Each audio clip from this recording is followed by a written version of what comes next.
En estas épocas donde todos los días se agitan la muerte de la ideología, hemos instalado este grito donde las ideas no han muerto, nuestra memoria no está pisoteada, nuestro pasado nos da orgullo y nuestro presente es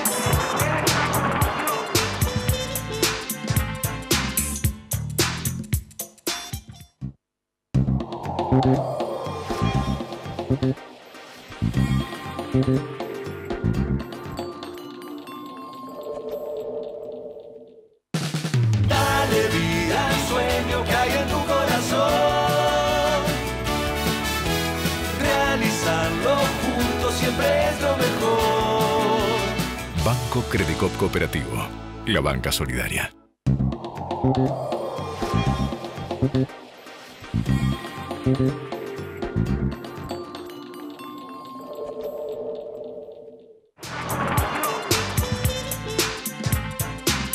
¿Qué tal? ¿Cómo les va? Bienvenidos a esta nueva edición de la cultura del trabajo. ¿Alguno de nosotros imaginó que la elección en Brasil iba a dar los números que arrojó? Yo creo que no, digamos. Y me refiero a la audiencia de este programa y un poco más, digamos, ¿no? El sentido común decía que no, que iba a haber, sí, seguramente una diferencia a favor del candidato de derecha, pero nunca pensamos que podía ser tanta. Y eso nos lleva a pensar, digamos, el sentido común, ¿es de derecha? Aparentemente sí, ¿no? Porque la clase dominante, el bloque histórico, es de un pensamiento reaccionario y se está viendo expresado a través de distintas formas de partido y distintos candidatos, sobre todo más que formas partidarias. Tal es así que hay un candidato que aparece como la antipolítica, cuando en realidad hace 27 años que es diputado del Parlamento brasilero, así que no tiene de ninguna manera una no participación, sino que por el contrario es un hombre que proviene de la política, pero logra presentarse o escamotear la realidad diciendo yo soy antisistema, casi antisistema. Y tiene propuestas de ruptura. Y entonces uno se pregunta, ¿no habrá una cantidad de trabajadores, de compañeros, de coetáneos, de brasileros que han votado, originariamente iban a votar por Lula y votaron por este candidato pensando que podía llegar a expresar mejor sus ideas o sus necesidades que el candidato que se presentó como opción por la proscripción, y no se puede llamar de otra manera, la proscripción de Lula en estas elecciones acotadas, de democracia acotada, pero de las que se están dando y de las que pretenden hacer o llevar adelante en este país proscribiendo candidatos como el caso de Cristina. Tenemos que pensarlo, por supuesto que tenemos que pensarlo, ¿verdad, Hugo? ¿Qué tal, Claudio? Buenas noches. Sí, no hace falta tampoco ser un analista político muy inteligente, esto que vamos a aclarar, para darse cuenta de que en la región hay una línea que se viene marcando desde hace varios años, tanto con la presión que se ejerce sobre Venezuela tras la muerte de Hugo Chávez, la presión que tiene Maduro en este momento, la destitución de Dilma Rousseff, la destitución de Lugo, la persecución de aquí en Cristina. Bueno, todo esto alborotó un poco el caldo político de aquí de nuestro país, y Felipe Solá salió al cruce muy preocupado por lo que sucedió en el país vecino, ¿no? Uno de los países más importantes de la región, que la economía de Brasil impacta directamente con la economía argentina y viceversa. Viste que se dice, ¿no? Estornuda Brasil, nos resfriamos nosotros, o al revés, si querés. Claro, pero... y siempre pasa, si estornudamos nosotros, se enferma Brasil en este caso. Bueno, ¿qué fue lo que dijo Felipe Solá? Salió al cruce por su cuenta de Twitter, esto que es bastante habitual hoy en la política, responderse vía redes sociales, pidiéndole a todo el arco del peronismo que dejen de lado las diferencias. No solamente al peronismo, sino también habló la parte socialista, los sectores de izquierda, que se una a toda la oposición para enfrentar el modelo económico de Mauricio Macri. Y algo muy particular, Claudio, lo que vamos a decir porque fue llamativo, dijo, a esos 4 de la foto también los convocamos. Estamos hablando, ¿no?, de algunos gobernadores, ¿no?, Urtubey, Pichetto, Sergio Massa, que estuvieron en una reunión armando una especie de peronismo renovado, si se quiere, en boca de ellos, que fue lo que El problema si ese sector no es si se los convoca, es si quieren venir. si su proyecto realmente es enfrentar al macrismo o su proyecto es muy otro, que es en definitiva resultar funcionales.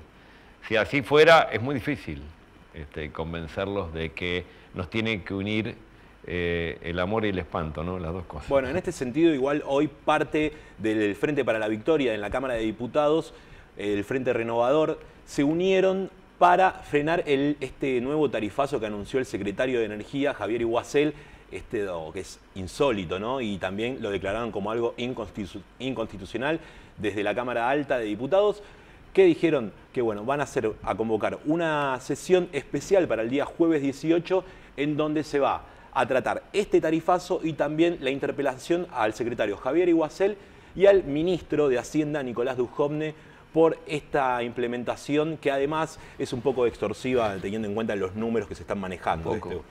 Un poco extorsiva, 10.000 millones de pesos de resarcimiento a las empresas de gas. Bueno, el resarcimiento hoy no es tal para los trabajadores. Cabría preguntarle a nuestra invitada cuasi permanente. Estábamos hablando de si no teníamos que mantener una columna de nuestra invitada abonada, más o menos. Sí, sí. Una columna de economía, ¿verdad, Mariana? ¿Qué te parece eso? Tener en todas las salidas, en todos los programas, un espacio de economía. ¿Te gusta? Me parece una muy buena idea la columna de economía permanente. Sí, claro, la verdad que lamentablemente la economía es noticia todas las semanas o todos los días y no por buenas razones, así que es bueno estar informados. Cuando decís no por buenas razones, te referís a que en este caso le está haciendo daño a la mayoría. Exactamente, y eso es algo que estamos viendo en forma muy patente. En este momento, más que incluso que en los años anteriores, y las perspectivas para el año próximo tampoco son buenas.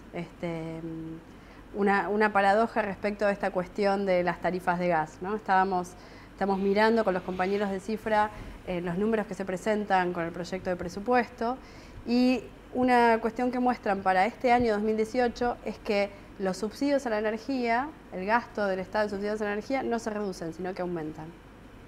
O sea, el gobierno incrementa las tarifas y esta cuestión ahora del adicional por el gas en 24 cuotas es una muestra muy fuerte de lo que es el tarifazo, pero no logra reducir en términos reales los subsidios debido a la devaluación.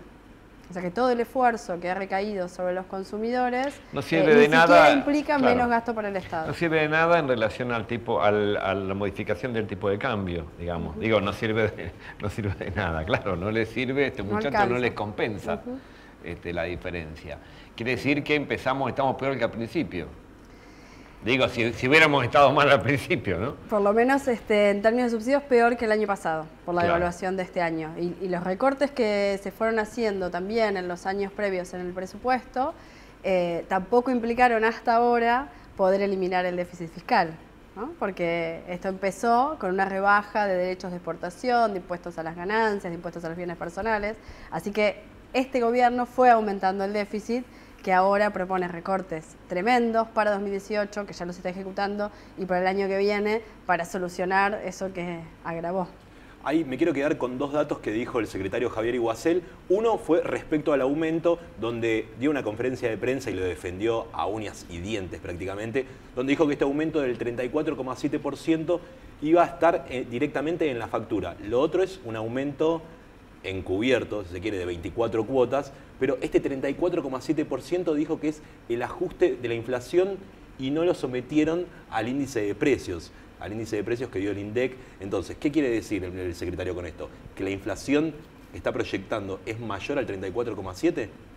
A ver, la inflación de este año 2018, de nuevo, lo que hasta ahora ha reconocido el gobierno es a diciembre de 42%.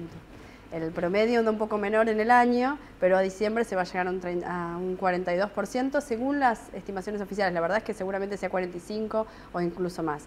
Y el año próximo, por el propio arrastre que ya lleva esta cuestión del aumento de precios, que todavía no se trasladó totalmente la devaluación al precio del supermercado, por raro que sea para quien va a comprar, todavía falta más aumento, también va a ser muy importante el año próximo. Así que los aumentos en las facturas no han terminado. En las facturas de los servicios, pero no solo en la factura de los servicios. Vos me estás diciendo que la devaluación no se terminó de trasladar a los precios de los productos de consumo básicos. Algo así, a ver, una devaluación... ¿Hay alguna pauta para decir a tanta evaluación, tanto traslado a precios? Lo que pasa es que eso depende muchísimo de la situación económica. En principio, una devaluación aumenta todos los costos que tienen que ver con dólares y aumenta también todos los precios de los bienes finales que son o importados o exportados, porque también los alimentos, que son bienes de exportación en Argentina, ante una devaluación también aumentan. En momentos críticos, y eso es muy típico del 2002, lo que se llama pass-through, que es cuánto de la devaluación del tipo de cambio termina impactando en el nivel de precios, fue llamativamente más bajo que en otros momentos históricos, porque no había margen para quienes eran comerciantes de aumentar los precios, no había demanda que los pudiera pagar ante la crisis económica. Entonces ahí hubo achique también de las ganancias, de las márgenes de comercialización.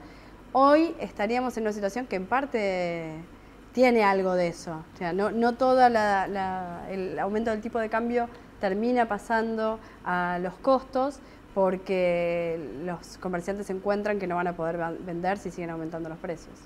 Claro, no lo van a poder compensar los comerciantes, porque no va a haber quien los compre. Exacto. Bien, miramos a lo que llegamos, ¿no? Digamos, a una crisis capitalista por otra vía, ¿no? Estamos llegando, no es que produzcan demasiado, sino que ni siquiera pueden comercializar lo producido. Se puede consumir lo que se produce. Claro. Hay que ver también, Claudio, uno de los factores importantes es el tema de los salarios, y una de las paritarias que hoy está en vela. No sé si a muchos por ahí ya se les pasó por alto, muchos funcionarios del gobierno. Los docentes continúan en un conflicto porque este año no se abrió paritarias, no cumplieron la ordenanza de la justicia en pagar la cláusula gatillo respecto a que habían firmado el año pasado. Así que por eso, ¿qué es lo que está pasando en esta paritaria que parece interminable la negociación y las negativas? Sí, la verdad que sí. De hecho, es interminable. O sea, estamos en octubre y todavía no hubo un acuerdo paritario. Sí, lo que hubo es un decreto de la gobernadora, un decreto que a través de algún eufemismo, ordenamiento del salario, bueno, clausuró virtualmente, bueno, el 23 de agosto, hace más de un mes y pico, fue la última reunión donde ofrecieron un 19% de aumento. Eso fue rechazado unánimemente por todo el Frente de Unidad Docente, y ese 19%, como no lo aceptamos por las buenas, bueno, lo legalizaron por las malas a través de un decreto. Ahora, ese decreto provocó que nosotros retomáramos el plan de acción. Hubo un paro de 48 horas, que hoy estamos en la segunda jornada, con una movilización muy importante en el día de ayer, y apenas se anunció el paro, nos convocaron a paritaria para el jueves. Así que, bueno, fuera de cámara, informalmente, decíamos que nosotros tenemos la responsabilidad de ir con expectativas a la reunión. Confiamos en la posibilidad del diálogo. No estamos seguros de que ese sea el pensamiento del gobierno de la provincia, porque la verdad es que el decreto es exactamente, está en las antípodas del diálogo. Pero bueno, ahí vamos. Claro, pero vos que decís que los convocan, pero la propuesta va a seguir siendo, ya está el decreto y este es el aumento. Es que entonces, ¿para qué lo convocan? Es imposible adivinar qué es lo que nos van a plantear, porque, bueno, ustedes saben, la paritaria general es antecedida en una situación política normal por comisiones técnicas en las que se discuten y se van, digamos, consensuando y haciendo acuerdos previos. Se llega a la paritaria general con un acuerdo y con idea de lo que van a plantear las partes, los márgenes de negociación. Bueno, no es el caso. O sea, las comisiones técnicas, la comisión técnica salarial no funcionó en todo el año. Funcionan comisiones técnicas que son las de salud laboral y la de condiciones de trabajo, que son meramente testimoniales porque tampoco pudimos llegar a ningún acuerdo en esos ámbitos. Y la paritaria salarial consistió sistemáticamente en eso. Bueno, 7 veces nos ofrecieron el 15, parecía que nosotros teníamos más clara la perspectiva económica que el propio gobierno, que estaba convencidísimos, y le creyéramos de que iba a ser de 15 puntos la inflación. No, vos decís que se creían que era 15. Pero ¿no? bueno, yo lo No, que digo no es puede lo que... Nosotros tenemos buena fe en la negociación. Hemos hecho presentaciones Alguien se creía en que la era el 15, justicia. ¿no? Y No se en reían, agosto ¿no? Se plantearon reían el por debajo. 19 cuando ya era el 26, y después vino esta disparada que, como acaba de decir Mariana, se espera el 42 o más para diciembre, y entonces sería realmente una locura que accediéramos en el mes de octubre a cerrar una paritaria, pero no a la baja, a la, no sé, A la a limosna. la mitad, claro, una locura. Claro, pero ustedes están en año calendario, coincide el año calendario, o sea, ustedes van de enero a diciembre, Sí. ese es el periodo paritario de Sí, ustedes. en general se negocia en marzo, pero retroactivo a enero. El retroactivo de enero. Sí. Bien, entonces, hasta ahora ustedes tienen el 19% en todo concepto. Por todo concepto, en realidad es el 19%, hasta ahora fue una suma fija equivalente al 19% del salario del maestro que recién se inicia. O sea, el maestro que recién se inicia gana 12.500 pesos, Sí. pasaría a ganar 14.600 pesos. Ah, wow. Ese es el decreto que la gobernadora ahora firmó. O sea, lo que hizo fue transformar ese 19% en vez de un bono fijo en un aumento generalizado para toda la escala salarial. El año Pero pasado, bueno, ¿cuánto fue la paritaria que firmaron? fue el 34% con una cláusula de reajuste automático, la llamada cláusula gatillo, que se ajustó 2 veces en el año, y por eso en diciembre finalizamos con un salario inicial de 12.500, porque en realidad hubiera terminado de 11.000 y pico, pero se reajustó por la cláusula gatillo. O sea que este mismo gobierno fue capaz de, digamos, El hacer año un pasado acuerdo. no estuvo tan mal entonces la negociación, estuvo bastante bien. Año No, electoral, no Claudio. sin lucha Sí. y no sin enfrentamiento previo, No, pero nos finalmente consta a todos. logramos una... Y además nos consta el buen criterio con el cual están llevando adelante el conflicto. Digo, porque en algún momento se planteaba alguna encerrona donde habían llegado ya al paro, a la posibilidad de un paro por tiempo de carácter indeterminado. Hoy ustedes lo están manejando muy bien en un conflicto donde los tiempos los está manejando la conducción de este frente. Después aclaranos bien qué es el frente, ¿sí? Para que pueda saber todo el mundo de qué estamos hablando, ¿no? Pero bueno, en un muy buen criterio, un conflicto muy bien llevado, en forma muy inteligente por parte de la conducción, pero claro, llega un momento que si vos te sentás en la mesa y te vuelven a repetir exactamente lo mismo, suena un poco cargada, ¿no? Tal cual.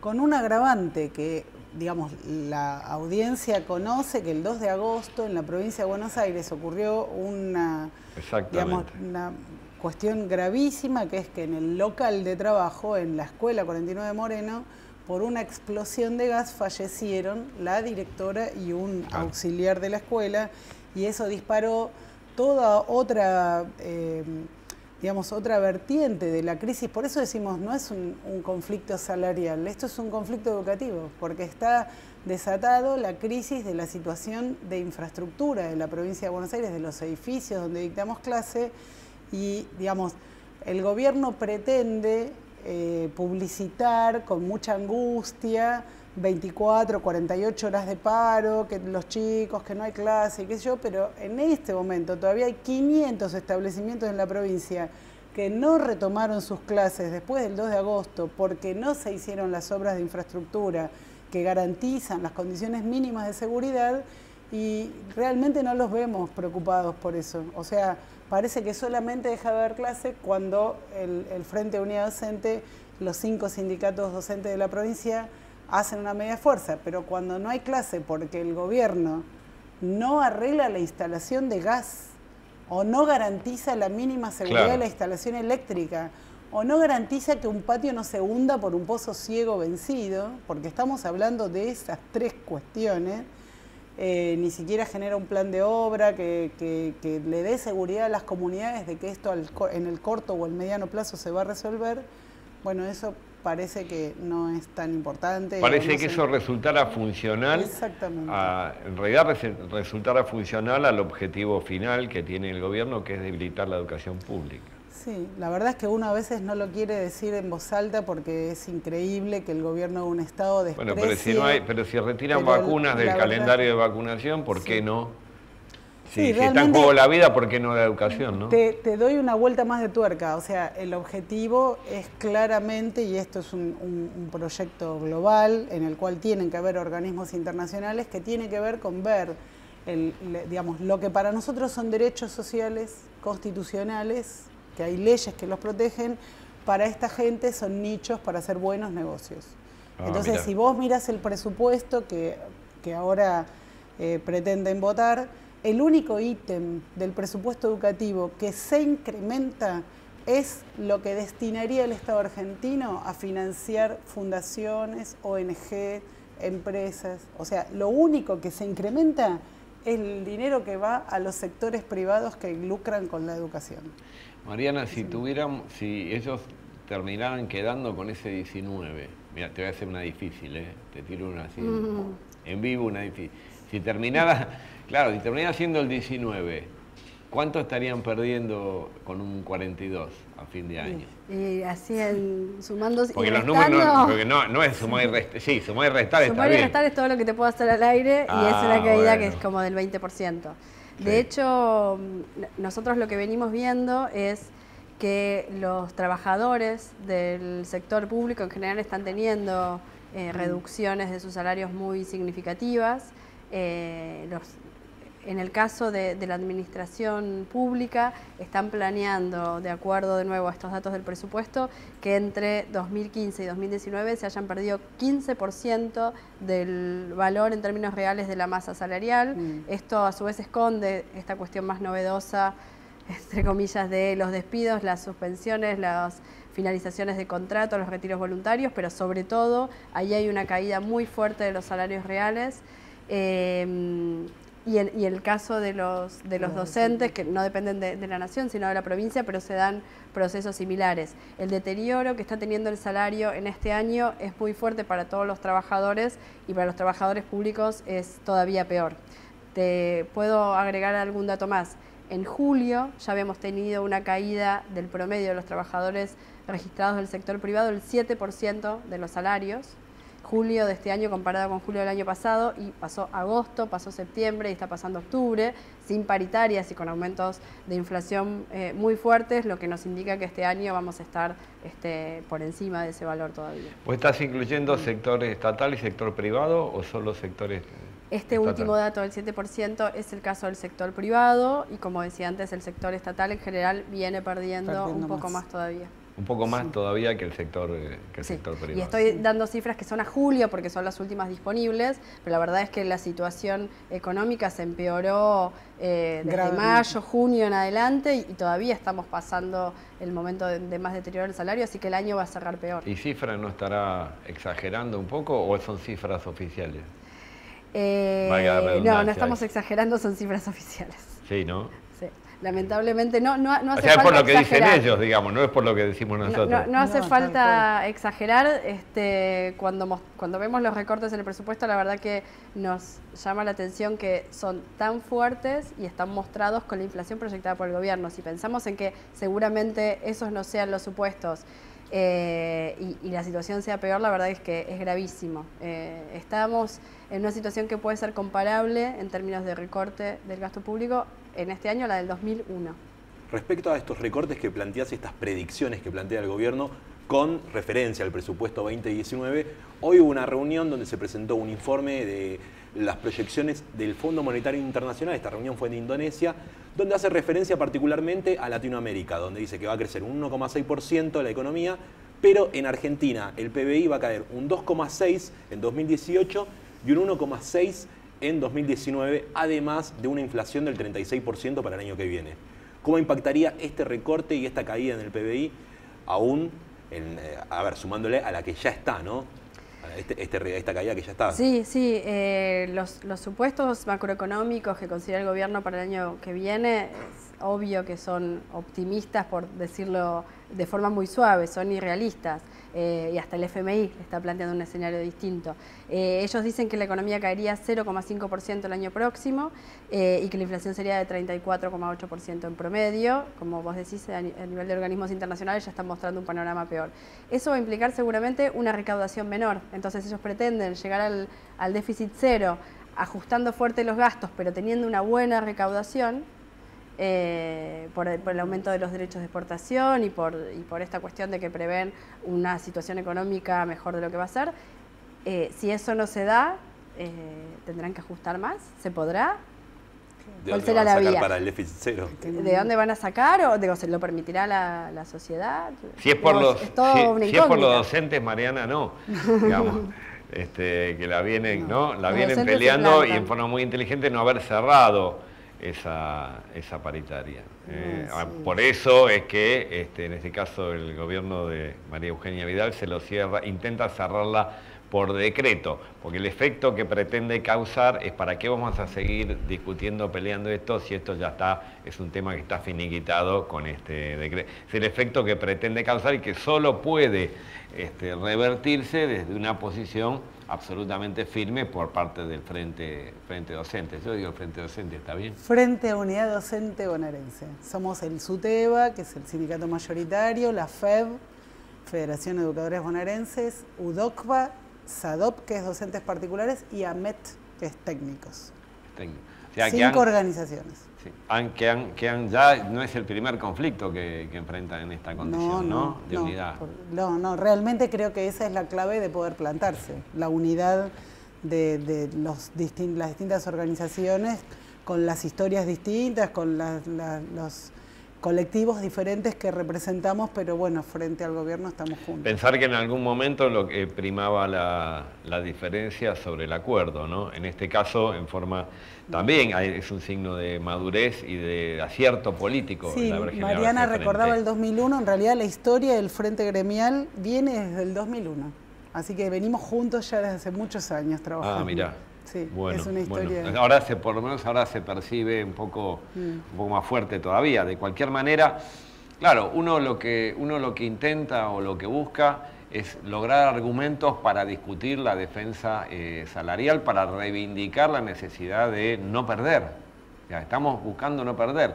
Y en esa situación y en esa condición nos encontramos con que del otro lado no es un problema de argumentos, es un problema, a esta altura es un problema de relación de fuerza, pura y exclusivamente. Los argumentos son importantes, son imprescindibles los datos de cifra, pero nos consta que en una paritaria llega un momento en que del otro lado te dicen, sí, ¿sabes qué? Tengo la plata, la gano, hago diferencia a favor, sigo ganando plata, pues las patronales, sobre todo las privadas, ¿no?